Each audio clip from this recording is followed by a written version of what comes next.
मुझे हमेशा एक दिन पहले कोलिंस का फोन आता है। मैं कहता हूँ, मुझे विषय दो, मैं इस पर सोचना चाहता हूँ। और मार्टी ने कहा, तुम इस पर क्यों सोचते हो? बस बाहर जाओ और इस पर बोलो।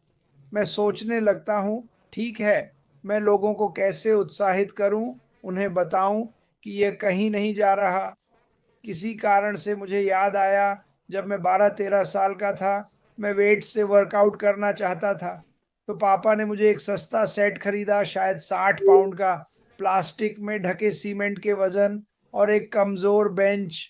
और मैंने सोचा, वाह, यही तो है। सोचा, देखो अर्नोल्ड श्वार्ज़नेगर, अब मेरी बारी है।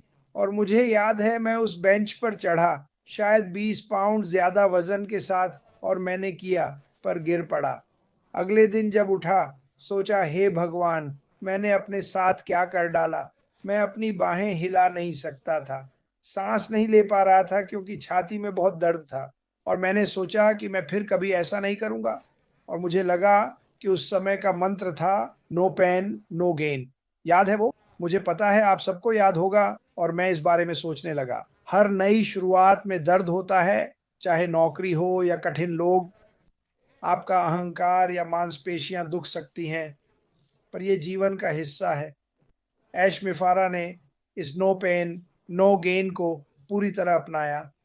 शायद उसे नहीं पता था कि इतना कुछ झेलना पड़ेगा, लेकिन वो मेरी तरह नहीं रुका।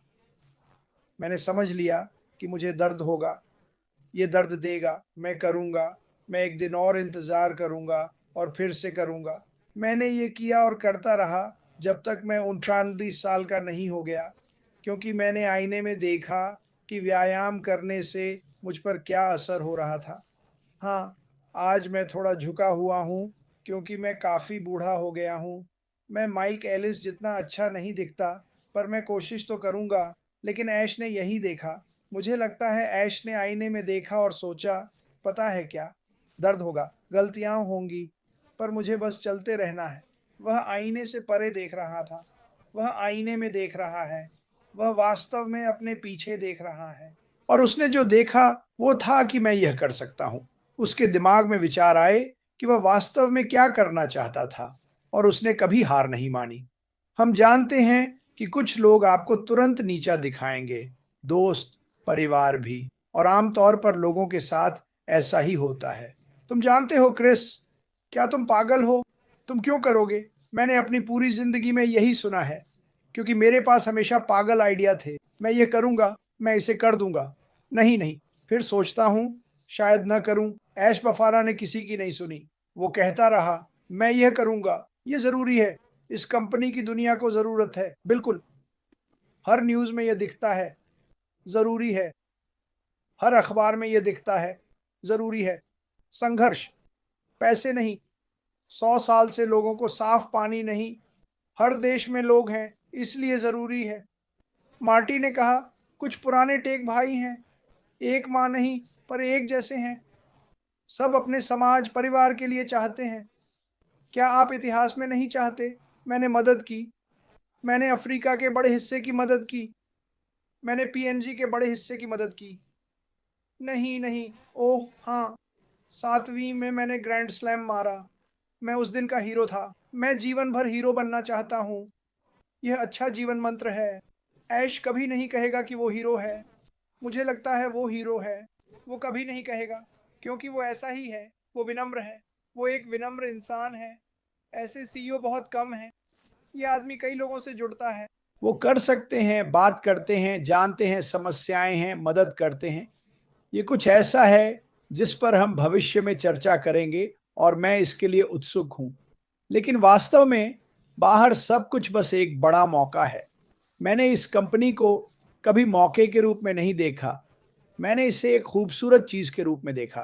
क्रिस, आप हर सुबह त्याग करते हैं। शनिवार का दिन सुहावना है। मैं कुछ त्याग कर सकता हूं उस व्यक्ति के त्यागों के लिए। ये सच्ची बात है।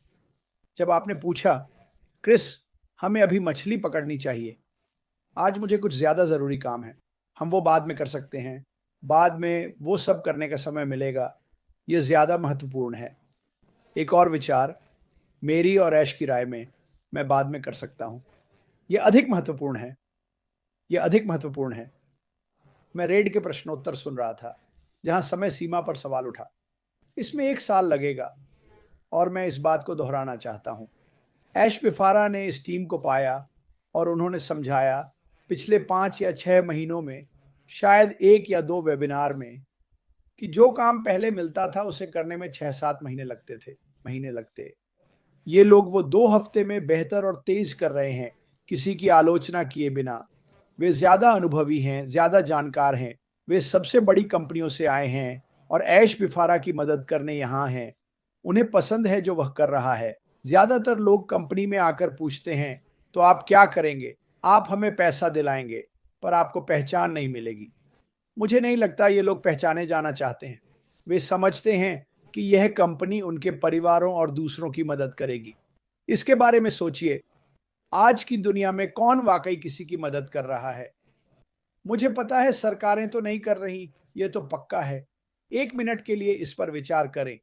आपके पास एक बड़े दिल वाले व्यक्ति का व्यवसाय है जो बस लोगों की मदद करना चाहता है। मेरे हिसाब से उसमें बहुत साहस है। मैं अच्छे से कह रहा हूं, जो कहना चाहता हूं वो नहीं कहूंगा। उसने हिम्मत दिखाई, लोगों को लंबे समय से चाही सच्चाई बताई। यही है जो वास्तव में हुआ। हमने बात की, वो एक दिन अपनी कहानी साझा करेगा। लगता है कि कई लोग हमारी संख्या देखकर वो कहते थे, सच जानने पर आप सब वापस आएंगे। कुछ लोग अहंकार में फंसकर दूर चले जाएंगे। सबसे मूर्खतापूर्ण फैसला। पर उसने आकर बताया, मुझे लगता है लगभग वही जो हुआ। पिछले 6-7 महीनों से आने वाले हर सवाल का जवाब दिया। ये कहने में बहुत साहस लगता है कि मैंने गलतियां की। वह उस बेंच पर था। ओह, यह दर्द देगा। मुझे पता है कि कल यह दर्द करेगा, लेकिन उसने खुद को संभाला।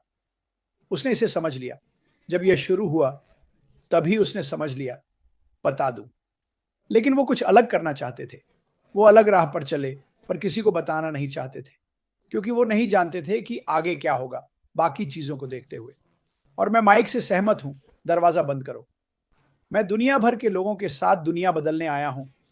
ऐश बफारा ने ऐसे लोग ढूंढे जो सच में मानवता की परवाह करते हैं। ऐसे बहुत कम लोग होते हैं।